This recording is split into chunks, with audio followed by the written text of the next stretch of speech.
कि अगले साल भी चुनाव होना है, बिहार में किस तरीके से राजद प्रदर्शन करेगा, जहाँ तक असर चिंता पड़ेगा? देखिए, झारखंड में जो चुनाव हुआ है उसमें जिस तरह से इंडिया गठबंधन ने परफॉर्मेंस किया है और नई सरकार पुनः बनने जा रही है 28 तारीख को, इससे निश्चित तौर से बिहार में भी उत्साह बढ़ा है और हमारे कार्यकर्ता भी बिहार में काफ़ी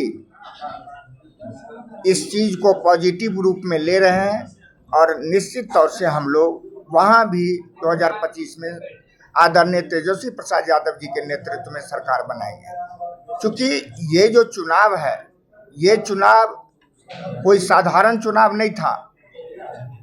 ये चुनाव आदरणीय हेमंत जी ने विकास के नाम पर लड़ा और भारतीय जनता पार्टी एनडीए गठबंधन ने देश के नाम पर लड़ा, क्योंकि वो चाहते थे जो राज्य के अंदर सांप्रदायिक उन्माद फैलावे।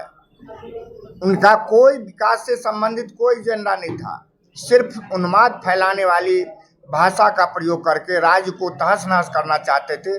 जनता ने उनके मंसूबे को जान गई और जनता ने उनको सिरे से खारिज कर दिया। यही स्थिति बिहार में भी वो करना चाहते हैं।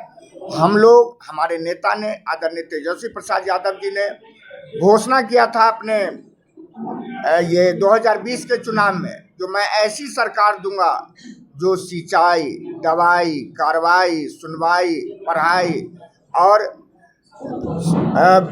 सब लोगों को न्याय दिलाने का काम करूंगा, ऐसी सरकार दूंगा। साथ ही साथ 10 लाख युवाओं को रोजगार देने का काम करूंगा। जब उनको मौका मिला तो 16 महीने के उप मुख्यमंत्रित्व काल में उन्होंने 5 लाख से अधिक युवाओं को नौकरी देने का काम किया। 3.5 लाख पद सृजित करके छोड़ करके आए हैं, जो आने वाले कल में उन युवाओं को, बचे हुए युवाओं को रोजगार मिलेगा। तो निश्चित तौर से हमारे नेता का उद्देश्य कलम बांटना है, तलवार बांटना नहीं है। हमारे नेता कलम बांट करके लोगों को आगे बढ़ाना चाहते हैं। भारतीय जनता पार्टी तलवार बांट करके लोगों में भय और द्वेष का वातावरण पैदा करना चाहती है। तो जनता बिहार की भी अब समझ रही है।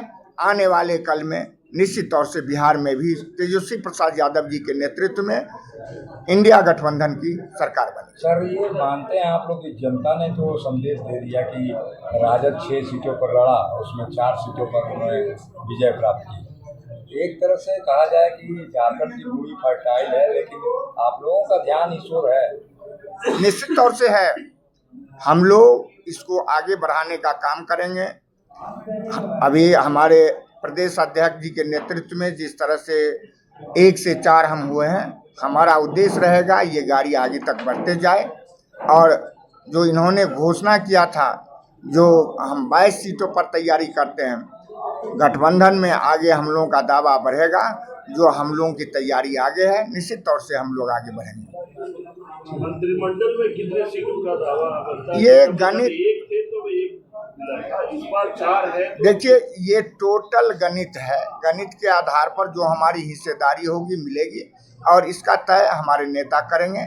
हम लोग निश्चित तौर से समझते हैं जो 28 तारीख को 12 बजे से पहले जो भी स्थिति होगा स्पष्ट हो जाएगी। गणित की बात की तो गणित जो चुनाव से पूर्व भी आप लोग की गणित कुछ और कह रहा था, लेकिन गणित चुनाव भी गड़बड़ाया। 22 से आप लोग 6 पे आए, अब यहाँ क्या?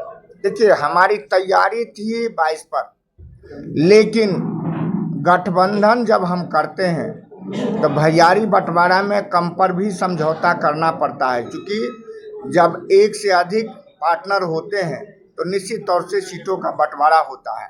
तो सीटों के बंटवारा में हमें 6 हिस्सा में मिला। हम लोग 6 पर लड़े और 4 जीते।